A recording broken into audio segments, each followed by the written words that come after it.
ನಮಸ್ಕಾರ. ಇವತ್ತು ಭಾಳ ಇಂಪಾರ್ಟೆಂಟ್ ದಿವಸ ಇದೆ. ಫಸ್ಟ್ ಟೈಮ್ ವೀರಶೈವ ಲಿಂಗಾಯತ ಮತ್ತು ಲಿಂಗಾಯತ ಬಂದು ಪ್ಲ್ಯಾಟ್ಫಾರ್ಮ್ನಲ್ಲಿ ಬಂದಿದ್ದು, ಅದನ್ನು ಡೈನಾಮಿಕ್ ಲೀಡರ್ಶಿಪ್ ಆಫ್ ನಮ್ಮದು ಈಶ್ವರ್ ಖಂಡ್ರೆ ಅವರು.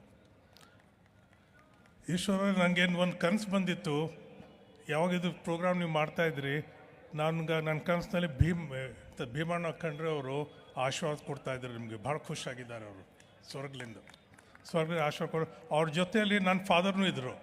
ಅವ್ರ ಪೊಲಿಟಿಕ್ಸ್ದಾಗ ಬೇರೆ ಬೇರೆ ವಿಚಾರ ಇತ್ತು, ಕರೆಯಲ್ಲಿ ಸ್ವರ್ಗನಲ್ಲಿ ಒಟ್ಟಿಗಿದ್ದರು. ಅದು ಮಾಡಿದ್ದಾರೆ. ನನ್ನ ಕಾನ್ಫಿಡೆನ್ಸ್ ಇದೆ, ತಮ್ಮದು ಲೀಡರ್ಶಿಪ್ನಲ್ಲಿ will become a very strong force.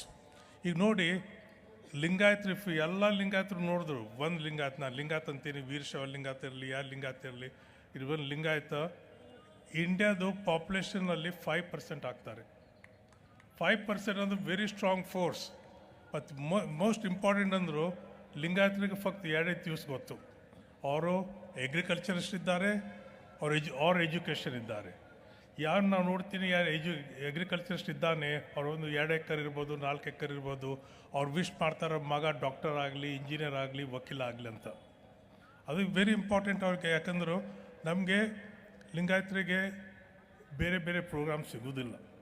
ಬೇರೆ ಬೇರೆ ಜಾತಿಗಳಿಗೆ ಇದಕ್ಕೆ ಲಿಂಗಾಯತರ self effect, very proud people. ಅವ್ರು ಯಾರು ಹೋಗಿ ಭಿಕ್ಷಾ ಕೇಳೋದಿಲ್ಲ. Very very proud people. So ಅವ್ರ ಇದು ಎಲ್ಲ ಮಠಗಳು. ಈಗ ನೋಡಿ, ಇನ್ನೊಂದು ಇಂಪಾರ್ಟೆಂಟ್ ಇದೆ, ಆಂಧ್ರನಲ್ಲಿ, ತೆಲಂಗಾಣನಲ್ಲಿ, ಮದ್ರಾಸ್ನಲ್ಲಿ ಮತ್ತು ಕೇರಳನಲ್ಲಿ, ಎಲ್ಲ ಕಡೆ ಮಹಾರಾಷ್ಟ್ರನಲ್ಲಿ ನಕ್ಸಲೈಟ್ ಪ್ರಾಬ್ಲಮ್ ಇದೆ. ಕರ್ನಾಟಕದಾಗ ಇಲ್ಲ. ಯಾಕೆ ಇಲ್ಲ ಅಂದರೂ ನಮ್ಮ ಸ್ವಾಮೀಜಿಯವರಿದ್ದಾರೆ. ಯಾರು ಜನ ಫಸ್ಟ್ರೇಟ್ ಆಗ್ತಾರೆ, ಮಠಕ್ಕೆ ಹೋಗ್ತಾರೆ, ಅವ್ರಿಗೆ ಸೈಕಾಲಜಿಸ್ಟ್, ಅವ್ರಿಗೆ ಶಾಂತಿ ಬರ್ತದೆ.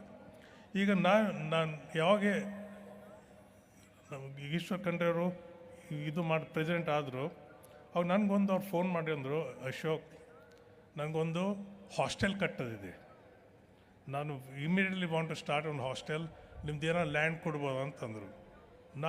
ಈಶ್ವರ್, ನೀವು ನಾನು ಮನಸ್ತಿದ್ದು ಹೇಳಿದ್ರಿ, ಐ ಬಿ ಹ್ಯಾಪಿ. ಎಲ್ಲರೂ ಕೇಳಿದವ್ರು ನಾನು ಮಾಡೀನಿ. ಇದು ಇರಲಿ, ಗೌಡ್ರು ಇರಲಿ, ವಕೀಲಿಗೆ ಇರಲಿ, ST ಇರಲಿ, ಎಲ್ಲರಿಗೆ ಯಾರು ಕೇಳಿದವ್ರಿಗೆ ನಾನು ಮಾಡೀನಿ. ಲಿಂಗಾಯತರು ಯಾವಾಗ ಕೇಳಿಲ್ಲ ನನಗೆ. ನಾನು ಹೇಳೋದಲ್ಲ, ಭಾಳ ವೆರಿ ಪ್ರೌಡ್ ಪೀಪಲ್. ತಾವು ಕೇಳಿದ್ರೆ ಇಮಿಡಿಯೇಟ್ಲಿ ಅವ್ರ ಜೊತೆಲಿ ನಾವು ಹೋಗಿ ನೋಡಿದ್ದೇವೆ. ಅವ್ರು ಲ್ಯಾಂಡ್ನು ಸೆಲೆಕ್ಟ್ ಮಾಡಿದ್ದಾರೆ. ಇದು ಚೆನ್ನಾಗಿ ಬಂದಿದೆ. ಮಾಗಡಿ ರೋಡ್ ಹತ್ರ ಒಂದು 2 ಎಕರೆ ನಾನು ಕೊಡ್ತಾಯಿದ್ದೀನಿ ಅವರಿಗೆ. ಬೆಂಗಳೂರು ಸಿಟಿನಲ್ಲಿ, ಅದನ್ನು ತಮ್ಗೆ ಗೊತ್ತಲ್ಲ, ಬೆಂಗಳೂರು ಸಿಟಿ ಅಂದರೆ ಎಷ್ಟು ಕಷ್ಟ ಸಿಗೋದು ಲ್ಯಾಂಡ್. ಅದಕ್ಕೆ ನನ್ನದು ರಿಕ್ವೆಸ್ಟ್ ಇದೆ, ಅವರು ಏನು ಅಪ್ರೂವಲ್ಸ್ ಅದೇನು ಬೇಕು ಅದು ತೊಗೊಂಡು ಮಾಡ್ಕೊಳ್ಳಿ. ಯಾಕಂದ್ರೆ ಅವ್ರ ಹತ್ರ ಇನ್ಫ್ಲೂಯೆನ್ಸ್ ಇದೆ, ನಮ್ಮ ಹತ್ರ ಇಲ್ಲ. ಓಕೆ, ಮಾಡಿ ಅದು ಇಮಿಡಿಯೇಟ್ಲಿ. ಇನ್ನೊಂದು ಇಚ್ಛೆ ಇದೆ, by October we should start constructing. October ತಕ್ಕೆ we should start constructing. Budget ಇರಬೇಕು, ಒಂದು 10 ಕೋಟಿ ಬಜೆಟ್. ಅದಕ್ಕೆ ನಾನೇ ಈಗ ಸ್ಟಾರ್ಟ್ ಮಾಡ್ತೀನಿ. ಫಸ್ಟ್ ಸೀಡ್ ಮನಿ ಕೊಡ್ಲಿಕ್ಕೆ ನಾನು 5 ಲಕ್ಷ ಡೊನೇಟ್ ಮಾಡ್ತೀನಿ ಅದ್ರ ಜೊತೆಲಿ ಟು ಸ್ಟಾರ್ಟ್. ನೀವೆಲ್ಲ ಶ್ರೀಮಂತರಿದ್ರಿ, ಭಾಳ ಚೆನ್ನಾಗಿದ್ರಿ. ನಿಮ್ಗೆ ಒಂದೇ ರಿಕ್ವೆಸ್ಟ್ ಇದೆ, ಬಸವೇಶ್ವರ್ ಹೇಳಿದ ಕೇಳಿ. ಯಾವಾಗ ನೀವು ಯಾರಿಗೆ ಡೊನೇಟ್ ಮಾಡ್ತೀರಿ ಮಕ್ಕಳ ಸಲಕ್ಕೆ, ನಿಮ್ಗೆ ಶಾಂತಿ ಸಿಗ್ತದೆ, ಭಾಳ ಖುಷಿ ಸಿಗ್ತದೆ. ನನಗಾರ ಯಾವಾಗಾರು ಎಕ್ಸೆಪ್ಟ್ ಮಾಡಿದ್ರೆ ನಂಗೆ ಭಾಳ ಖುಷಿ ಅದ. ಅವ್ರಿಗೆ ಥ್ಯಾಂಕ್ ಯು ಅಂದ ತೊಗೊಂಡು ಸಲಕ್ಕೆ. ಸೊ ಅದಕ್ಕೆ ಈಗ ಐಡಿಯಾ ಅದು, ಒನ್ಸ್ ಹಾಸ್ಟೆಲ್ ಕಟ್ಟರು ನಮ್ಮ ಮಕ್ಕಳಿಗೆ ಎಜುಕೇಷನ್ ಇರ್ಲಾಕೆ ಮಾಡ್ಲಿಕ್ಕೆ ಅದು ಜಾಗ ಸಿಗ್ತದೆ. ನೆಕ್ಸ್ಟ್ ಸ್ಟೆಪ್ ಇರ್ತದೆ ಅದ್ರ ನಂತರ.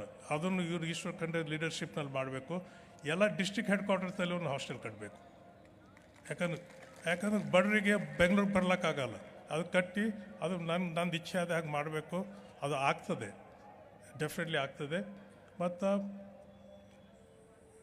ಯಾವಾಗ ನೀವು 5% ಆಫ್ ದ ಪಾಪ್ಯುಲೇಷನ್ ಇದೆ, ನೀವು 1 ಯೂನಿಟಿ ಇದ್ದರು, ಜಾಬ್ ಸೆಟ್ ಅಂದ್ರಲ್ಲ, ಒಬ್ಬೊಬ್ಬರಿಗೆ ಬೆಳಗೂಡಲ್ಲ. ನೀವು ನಿಮ್ಮ ಲೀಡರ್ಶಿಪ್ನಲ್ಲಿ ಎಲ್ಲರೂ ಬೆಳೀಲಿ. ನಿಮ್ಮ ಜನರಾಸಿಟಿಲಿಂದ ಎಲ್ಲರೂ ಬೆಳೆದ್ರು will become a strong force. Political force ಆಗ್ತೇವೆ, ಎಕನಾಮಿಕ್ ಫೋರ್ಸ್ ಆಗ್ತೇವೆ, ಎಜುಕೇಷ್ನಲ್ ಫೋರ್ಸ್ ಆಗ್ತವೆ. ತಾವು ನೋಡಿ, ಎಲ್ಲ ಕಾಲೇಜಸ್, ಹಾಸ್ಟೆಲ್ಸ್ ಎಲ್ಲ ಬೆಸ್ಟ್ ಕಾಲೇಜಸ್ ಎಲ್ಲ ಇದ್ದಿದ್ದು ಎಲ್ಲ ಲಿಂಗಾಯತರ ಸಮಾಜ ನಡೆಸ್ತಾ ಇದ್ದಿದ್ದು. ಹಾಗೆ ನನ್ನದು ಇಚ್ಛೆ ಇದೆ, ನಾನು 76 ಇಯರ್ಸ್ ಓಲ್ಡ್, ಅವರೀಗ 64 ಇದ್ದಾರೆ. 64 ಅಲ್ಲ ತಾವು? 64. ನನ್ನ ಏಜ್ ಆಗತ್ತಕ್ಕೆ ದಿಸ್ ಪ್ರೋಗ್ರಾಮ್ ಎಲ್ಲ ಕಂಪ್ಲೀಟ್ ಆಗಬೇಕು ನೆಕ್ಸ್ಟ್ 10-12 ಇಯರ್ಸ್ನಲ್ಲಿ. ಈಗ ಅಕ್ಟೋಬರ್ ತಕ್ಕೆ ನಂದು ಇಚ್ಛೆ ಇದೆ, ಒಂದು 10 ಕೋಟಿ ನಾವು ಡೊನೇಷನ್ ಕೊಟ್ಟು ರೇಸ್ ಮಾಡಬೇಕು ಫಂಡ್. ಅದಕ್ಕೆ 5 lakhs ನಾನು ಸ್ಟಾರ್ಟ್ ಮಾಡೀನಿ. ಹೇಗೆ ಬೀಜ ಇದೆ, ಜೋಳದ ಬೀಜ ಒಂದು ಬೀಜ ಹಾಕಿದ್ರು ಯಾವ ಬರ್ತದೆ 1000 ಬೀಜ ಬರ್ತವೆ. ಹಾಗೆ ನನ್ನ ಇಚ್ಛೆ ಇದೆ, ಅದು ಮಾಡಿದ್ರೆ ನಂಗೆ ಬೆಸ್ಟ್ ನೀವು ಗಿಫ್ಟ್ ಕೊಟ್ಟಿದ್ದಾಗ ಆಗ್ತದೆ. ಅಷ್ಟೇ ನಾ ಹೇಳೋದು. ತಮ್ಮದೆಲ್ಲ ಕೋಆಪ್ರೇಷನ್ ಆಗಲಿ, ಎಲ್ಲ ಒಟ್ಟಿಗೆ ಕೆಲಸ ಮಾಡಿ, ಒಟ್ಟಿಗಾಗಿ ನಾವೆಲ್ಲ ಒಂದು ಸಮಾಜ ಆಗಿ ಲೆಟ್ಸ್ ಶೋ ಇಟ್. ಅದು ಯಾವ ಪೊಲಿಟಿಕಲ್ ಫೋರ್ಸ ಯಾವ ದೇಶ ನಮ್ಗೆ ಅಗೇನ್ಸ್ಟ್ ಮಾಡ್ಲಿಕ್ಕಾಗೋದಿಲ್ಲ. ನಾವು ಅದು ನಾನು ಪ್ರೇಯರ್ ಮಾಡ್ತೀನಿ. ಅಷ್ಟೇ ನಾನು ಮಾತಾಡೋದು. Thank you.